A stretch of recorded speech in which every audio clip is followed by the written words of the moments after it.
With love, Meghan, holiday celebration has been a complete and utter flop. Many people are saying, bah humbug, what the hell did I just watch? Critics are panning it, saying it's not fun, it's not enjoyable, and it's not aspirational. Many people are saying, Meghan, call your daddy. With news of Thomas Markle being gravely ill, it has left a very bad taste in people's mouths that the queen of being nice and having people being seen and heard apparently has no problem ignoring her own father. Is this one of the reasons why her show fails to impress people with authenticity? In today's video, we're going to break down Meghan Markle's With Love holiday celebration and what this means for Meghan's future in 2026. You guys, we have a lot of juicy royal daily tea to get through today, so you know what to do. Sit back and relax. Grab yourself a beverage and let's get into the royal daily tea.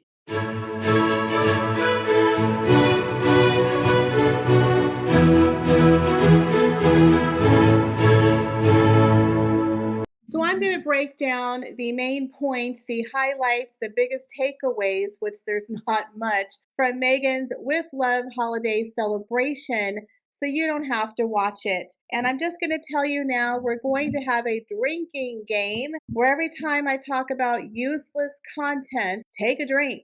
And by the end of this episode, you're going to be drunk and happy because literally, out of 56 minutes, whatever it was, there was so much useless content. It was unbelievable. I don't know if they put it in there because they needed filler, but it was really, really bad. Everything in here was just, it was bad. There was nothing aspirational. There was nothing interesting. It was kind of a rinse and repeat of season 1 and season 2. You're not going to walk away learning anything. You're just going to watch Meghan prancing around in full hair and makeup in very expensive designer duds with people you may or may not know, celebrities who were just there to get a paycheck. Very awkward interactions and a bunch of fake cutesy moments of Meghan dancing around thinking she's Doris Day. She's not fooling anyone with her little Julia Roberts Doris Day act, but again, she thinks she's cute. She's fun. She's authentic. People love her. She lives in her own world. Now, one of the things about Meghan, I do believe that Meghan thinks she's acting in a Nancy Meyers movie where she's Julia Roberts. She's America's sweetheart, and we just think she's so wonderful for everything that she does, that we just buy the shtick that she's selling. But we're not. We see right through her. And we'll get into the story of her father after the recap. Again, Meghan wouldn't know authenticity if it hit her in the face. Now, get ready to take a swig of your drink, guys. So the very first scene of her With Love Meghan holiday celebration, Meghan goes to a tree lot to pick out a Christmas tree. Well, that sounds wonderful and nice and getting into the holiday spirit, the Christmas spirit, except for it's just Meghan in an empty tree lot. No Harry, no children, just Meghan dancing through the tree aisles like, woohoo, getting into the holiday spirit. Now, when she gets to this said tree lot, she gets with this lady who's a, quote, tree expert. So you're thinking you're going to learn about trees. You're going to learn about how to pick out a Christmas tree. How many different types of Christmas trees are there? Are there different heights? How do you care for a Christmas tree? How do you take it home? What kind of base do you need for a tree? What can you consider when you're, if you have a 6-foot ceiling, what kind of tree should you get? Is there a certain amount of height or width that you should look for? You're going to walk away with absolutely nothing. So all Meghan did was skip around a tree lot, telling people she likes that one. Oh, and that one over there is sold. And then they found a tree and scene. That was it. There was no useful information. It was useless content. They could have had the backs of their kids running through the trees, laughing with Harry, walking hand in hand, sipping on a hot cocoa, having a family event, picking out a tree. Then they could have actually had more information about the tree, but nothing. It was just Meghan, here's a tree, and scene. Useless content. They didn't even need to film that part because, again, Meghan is picking out a Christmas tree to take to her fake rented house, right? Did we even need to see the tree? It's like a real Christmas tree and an artificial host. I think they got it backwards. So we got the real tree, the artificial host, and a fake rented house. Very Christmassy, guys. Very Christmassy. So then we get into the very nice, well lit, decorated, rented house, and we think, okay, Megan's going to talk about the tree. She's going to get into decorating the tree with some really good tips, right? I mean, I could use some tips how to decorate a tree. And Meghan says she wants to make sure when she puts ornaments on the tree that they get the light. So she arranges them accordingly so they get light. Then she said, when you decorate a tree, it's like bringing in the legacy and the memories of your family. Now, she has literally no family ornaments to show. She's not showing us anything of her children, her husband, her childhood. Instead, it's a bunch of store bought ornaments that she places 2 or 3 on the tree and then she dances away. End scene. Take a drink. Another one of her useless content moments. So far, we've seen her pick a tree because she goes, I like that one. Then we see her place 2 ornaments on a rented fake tree in a fake house, telling us to make sure that the ornament catches the light. That is literally all we've taken away from about the first 3 to 4 minutes of this show. Again, both of those scenes didn't need to happen because one, we know she's actually not picking out the tree. It's not going to her house and she's using store-bought ornaments. Now, this was a missed opportunity. She could have sat there with her own ornaments from her house, her childhood, and she could have talked about or shared some of the personal ornaments from Archie, from Lily, from Harry and Meghan's first Christmas, something the Queen gave them, something her mother gave them, something from her childhood. Absolutely nothing. No authenticity and no connection with the audience. It was just, look at me in my really nice outfit, side profile, and I'm hanging up 1 or 2 gold ornaments that an assistant went to the store and bought. The end. Literally useless. So then we get to this section where Meghan decides to do an advent calendar, and you're thinking, okay, finally, she's going to teach me something. I'm going to learn something that I didn't learn. But no, instead, she's going to Meghan explain to us what an advent calendar is because no one has ever heard of that before. So then she proceeds to explain to us the basic definition of an advent calendar, where every single day for the month of December, you open something up and you get a surprise. It's like, seriously? So there's this really nice, large, handmade advent calendar. You would think she'd be like, I handmade it. Here's how you make one. Or I purchased this. Here's a link. Here you can go and you can purchase it. Nothing. She gives you nothing. So instead of a store-bought advent calendar, this is clearly a homemade calendar, but you're not going to learn how to make it, so you might as well not even try because Meghan doesn't give out details. Again, useless information. Once again, go ahead and take a drink. So Meghan starts to explain what an advent calendar is. And here she says that she puts in little notes. I love you because you're brave. I love you because you have courage.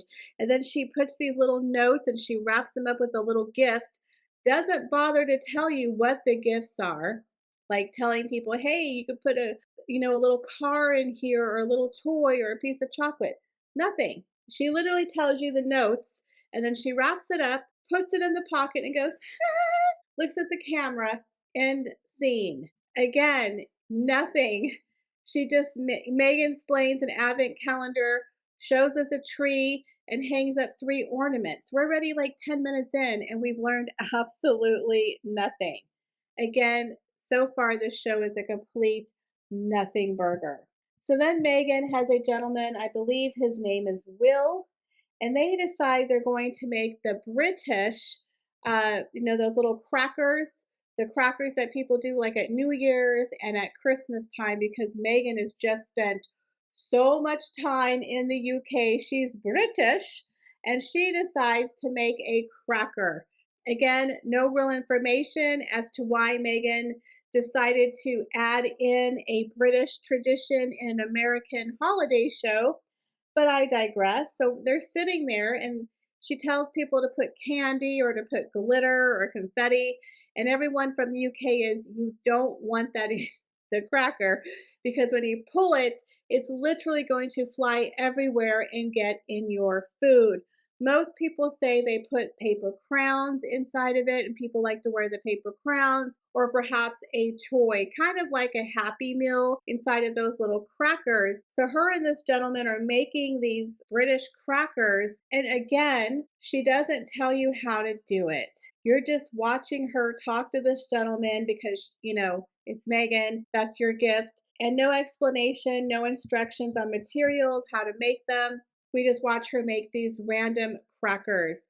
Again, everything with Megan, it's just really all over the place and nothing makes any actual sense. And again, you're not learning anything new. And in my opinion, if you're going to introduce UK traditions with American Christmas traditions, they could have had a little bit of information talking about when they started, why people in the UK do them, what's the tradition behind it. But again, she gives no information, no education, just we're making a Christmas cracker. That's it. No other explanation needed. Not why, not how, nothing. Just, watch her make a Christmas cracker. Again, useless content, useless information. So there was a couple of moments where you were kind of scratching your head thinking to yourself, does Netflix just not care anymore? Was this an oversight? They pretty much had an appearance by Guy, the dog who died in January of 2025, made it in the Christmas holiday special because this was definitely filmed last summer when they filmed season 1 and season 1.5. I believe they filmed the holiday special right after. So Netflix leaves in the dog who died. It's like, unless they resurrected him from the dead, they shouldn't have had the dog in the holiday special. But again, Netflix gives 0 Fs at this point. Production was like, nobody will notice that the dead dog's in it. Who cares? I want to go home. They were like literally leaving so many mistakes, pointing to the fact that this was pre-recorded a year ago, guys, a year ago. But I do love the fact that Netflix just left it in. They didn't care. We didn't need to see the dog. She wasn't making dog biscuits, but they panned to the dog and she even put like a Guy ornament, I think, on the tree. It was like, oh my God, her dog's been dead a year and y'all are putting it in the holiday special. Okay, again, Netflix doesn't care. So get ready to take another drink because here comes another section of useless content. So Megan has 2 of her friends come in. Jill Roth and her friend Kelly Zappin come in, and they all decide that they need to wear red pajamas because Jill's family, guys, likes to wear pajamas for Christmas. Okay, so they all had to put on pajamas and drink. Yeah, they made these really weird hair appetizers, again, with no recipes. You have no idea how she made it. She just made some really weird pear dish, and of course, some bubbly, drinking, always drinking, wearing matching pajamas. So this whole scene was about 5 minutes and it made 0 sense. And the reason why Megan did it was because her friend's family likes to wear matching pajamas on Christmas. Then she literally says, okay, guys, we need to change because we're going to make wreaths. What was the point of that? They could have just went right to the wreath making. Why did Megan and her girlfriends have to be wearing matching pajamas? It made no sense. It made no sense. But again, useless content. Here we go. So I'm already telling y'all how much we've not learned, and we're already about 15 minutes into the program.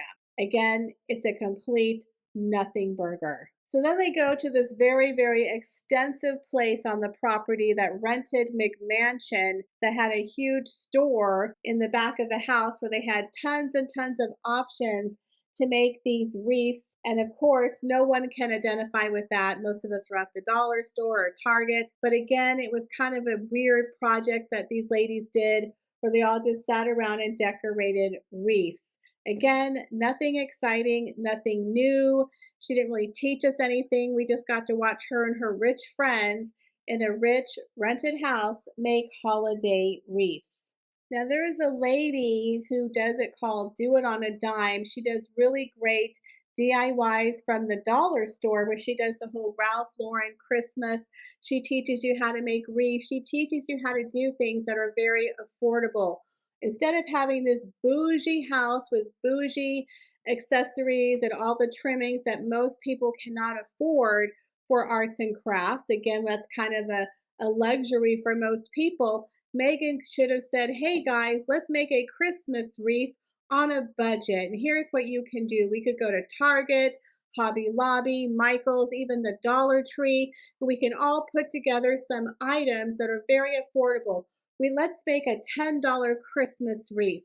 And she could have literally sat there and had people make a DIY with very affordable items that people can afford, but instead, her and her bougie rich friends in that rented kitchen looked like a freaking Hobby Lobby inside of the house.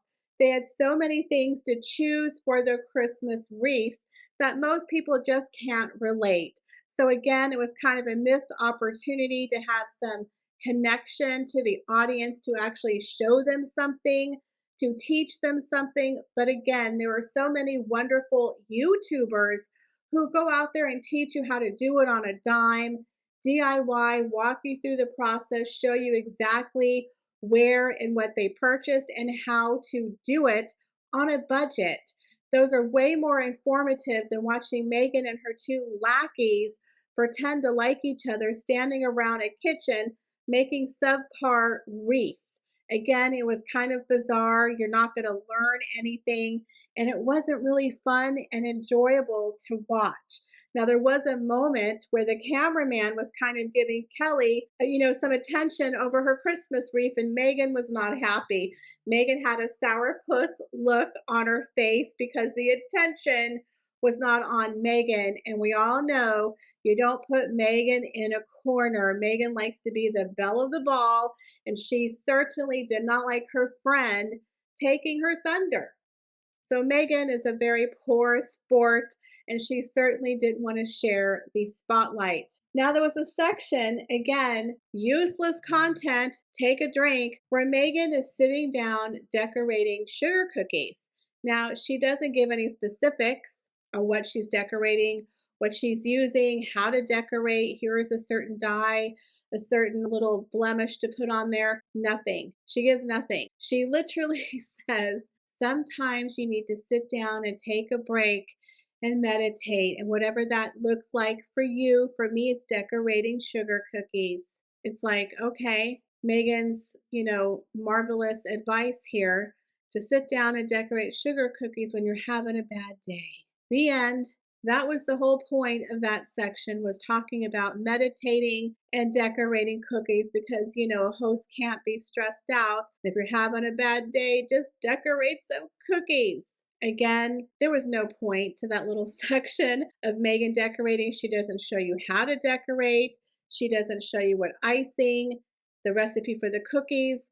Nothing. Just Meghan decorating by herself. Again, useless content for 100. Now, there was another funny point when Meghan goes to the stovetop to make mulled cider, and she talks about how she just bought it from the store and she added in a couple of items because clearly she did not have her holiday products during this time, which again was another missed opportunity because the show was obviously filmed a year ago before she had her holiday launch.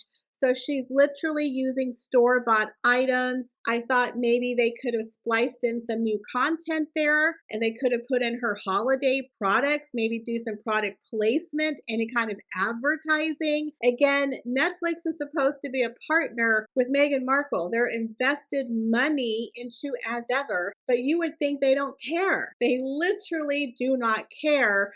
So again, Megan's talking about store-bought cider, and then she just put in some oranges and some cherries or whatever the hell it is she did. Not a lot of effort. So clearly that's where she got the idea, because a year later, she does her holiday launch. But again, her holiday special had no product placement from her holiday brand, her holiday drop. It makes no sense. The marketing, Netflix, as ever, none of them talk to each other and none of it makes any sense. So then Meghan has a guest by the name of Naomi Osaka, who is a tennis star. And let's just say the chemistry between these two ladies was non existent. It was very, very awkward. It was very, very obvious. They, one, didn't know each other, and two, I don't think they really liked each other. Now, Naomi's personality on screen was a little dull. Again, not every athlete, not every person's going to be great on TV. Not everyone's going to be very personable. But I felt like Meghan did a really, really bad job as a host. She never really interacted with her guest. A lot of the time, she didn't even look at her guest. So she brings her into the show and they're going to decorate plates. Again, kind of a weird craft. Now, Meghan doesn't explain to the audience what kind of paint they're going to use. How does one decorate a plate? Do you have to spray something on top of the paint after you're done? Again, no DIY help whatsoever. You're just watching Meghan in full glam, in designer duds, in a fake rented house with a celebrity guest that she absolutely has no chemistry with, doesn't know, and barely acknowledges. So while they're there, they're talking awkwardly. Meghan's talking about, oh, I'm just not a good painter. It actually looked pretty good because Meghan was fishing for compliments. And Naomi and her are talking about, having an awkward time painting and how Meghan's not a great tennis player, but of course, Naomi's a champion. Then Naomi drops that she has a clothing line with Nike, and Meghan goes, oh, and completely drops it. Doesn't ask her any questions. And it just awkwardly sits there while Meghan ignores her guest and continues to look down painting. And you can tell that Naomi kind of looks up at her like, I have a clothing line, like she's waiting for Meghan to ask. Meghan asks zero about her guest. So it's so bad that in post-production, you could tell that the producers threw up a photo of Naomi's clothing line, like after the fact, because Meghan asked her guest zero comments. The lady also, I believe, just had a baby. Meghan asked her nothing about her child. Again, the worst host in television history. So they go through this very awkward thing and they just kind of paint the plates, and she makes this really weird crudité in scene. That was it. It was like really, really short, really awkward, and there was really nothing to it. It was a complete nothing burger. So if you wanted to learn anything about Naomi, you certainly were not going to learn it on her appearance on Meghan's holiday special. You learned nothing about her guest, which I found very, very sad. Now, in my opinion, I mentioned this on my live that I had earlier today. I believe Meghan was intimidated by this woman because she's a little bit younger than Meghan, and she's also very, very successful. And Meghan gets intimidated and jealous, and I believe she viewed her as competition. She only likes two kinds of people: women on her show, people who are beneath her, who can give her compliments and work as her minions, or uber rich people like billionaires like Victoria Jackson, Serena Williams, Oprah Winfrey, Ellen DeGeneres, Jamie Kern Lima, those types of people that she can grift off, borrow a plane, stay at their mansion, those types of people she likes, along with men or women who are beneath her, who can praise her and build her up as the goddess that she believes that she is. who she can pull off the shelf and use at her will. You know, those 5 women who went to the press and spoke negatively against Meghan Markle's father, you know, or the sources that go to the tabloids and speak on Meghan's behalf. Those types of people, those are the people she likes to keep in her back pocket. But people who are on her level or a little bit higher, Meghan doesn't like those women. She gets very bitchy and a bit catty because she doesn't like to compete. Now, if you're a man, of course, she can bat her eyelashes and she can be cute and flirty. But with women, she's not a woman's woman. That is my personal opinion. You're either a minion or you're uber wealthy that Meghan can grift off. But if you're her level or just a little bit higher, she really doesn't have any use for you.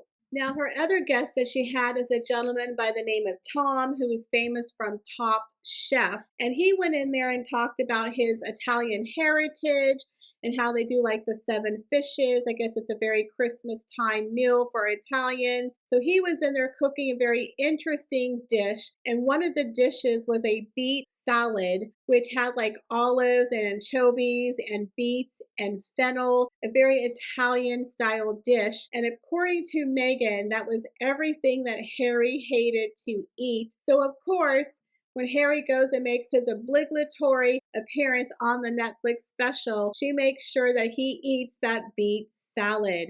Now, of course, I do believe this was a complete setup because they wanted to make it look like they were cutesy and they were playing off one another. So, of course, during this time, Meghan tells everyone her mother's from Chattanooga, Tennessee, and that her mother makes a really good gumbo, and that every Christmas Doria makes the family gumbo, and it's like a family tradition. So Meghan decides to cook it under the supervision of Tom, and you can tell Tom's not real excited. Tom's not impressed. Tom's like, okay, kind of watching Meghan undercook the chicken, you know, add in the sauces. It was kind of weird, but he let Meghan take control. Meghan cooks the gumbo, and then here comes Harry coming in for his little 5-minute cameo that he was obligated to do. And he comes in, he looks at the beet salad, and again, he was a little rude. He didn't like the beet salad, but why would Meghan do that? She knows her husband doesn't like those items, and so she specifically has this guy make a beet salad and then have her husband taste it, knowing he doesn't like it. And she makes some really weird off comments like, oh, better get a towel, he's gonna sweat. Like, just kind of condescending, in my opinion. So, of course, after Meghan makes her gumbo, Harry goes and tastes it, makes her gumbo. Harry goes over and he tastes it, and he's like, oh, it's good, but not as good as your mom's. Like, come on. It was just so cheeky and dumb and over the top. Nobody really believed it. I think they're just trying to be fun and cute and have this little banter. But it was really, really awkward. She tells him, thanks for coming. Thanks for coming over. It's like it's your husband. Didn't you just see him before you were filming that day? They act like they don't live together. They don't see each other. Many people on the outside have said it's a business friendship. It's a business relationship. And I think we can all tell that things between Harry and Meghan are just not what they pretend it to be, that they're always trying to sell that love story, the love story that a lot of people are just not buying anymore. So all in all, the holiday special was a complete nothing burger. You're not going to walk away with any knowledge. You're not going to walk away even enjoying the experience. It was really rushed. It was really weird. They had a lot of useless content kind of thrown in as like filler. And the fact they had production mistakes like having the dead dog in the show, having guests with zero chemistry, people who don't know her. There was absolutely nothing authentic about the show. Now, the reviews for Meghan Markle's cooking show are in, and they are absolutely brutal. She received a 3 out of 10 on IMDb, and her show has failed to hit the top 100. As a matter of fact, it has fallen below 180 on the Netflix charts. And you could see here the comments are absolutely brutal. Meghan Markle is not authentic, she is not kind, and she is not good at having people being seen or heard, especially her own daddy. So as we know right now, there's a lot of stuff going on with her father, Thomas Markle, who is in the hospital in the Philippines, who underwent a partial leg amputation. And I have to say, it is just a soap opera, because everything with Meghan Markle is a soap opera. You can't tell left from your right when you're talking with Meghan Markle. So there has been so many reports back and forth, one saying that Meghan had her aides reach out to her father to see if he's okay, and then it came back that no, that's not true.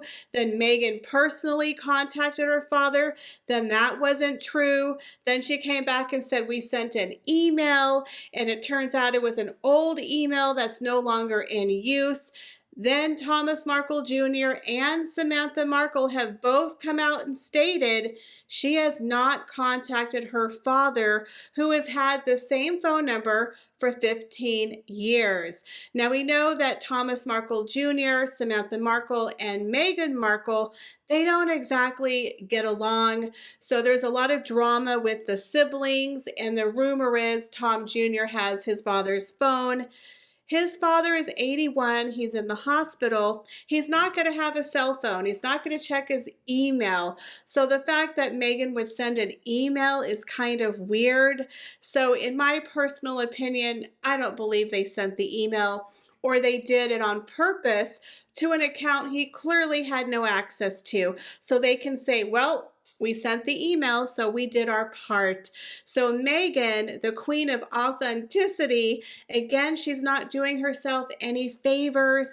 The tall tales and the lies that she keeps spinning, people are figuring her out. And the fact that she does this in the press, it doesn't help her reputation or make her likable. So when you do a holiday special where you don't have any family members besides your husband making a 5-minute cameo, it doesn't ring true for people to believe that you're a warm, cuzzy, fuzzy person, and we should all attain to be like you. So the fact that her show tanked, again, is not a surprise. Many people are saying, Meghan, call your daddy, and I do believe she should pick up the phone, call your dad. Life is too short. But again, the Markle family and Meghan, they're just full of drama. It's a huge soap opera. It's reminding me of The Wedding. So I will keep you posted as more and more stories are coming out. But I don't think this helped Meghan one bit. And again, Netflix has officially closed its doors on Meghan Markle. I think they're saying good riddance. So what do y'all think? Did you watch the show? What did you think of the recap? And what do you think about this fiasco and circus that's going on between Meghan Markle and her father? Do you believe Meghan will ever reach out to her dad and make a reconciliation? Leave me your comments, guys, down below. As always, I appreciate each and every one of you, and I hope to see y'all in the next video. Bye, guys.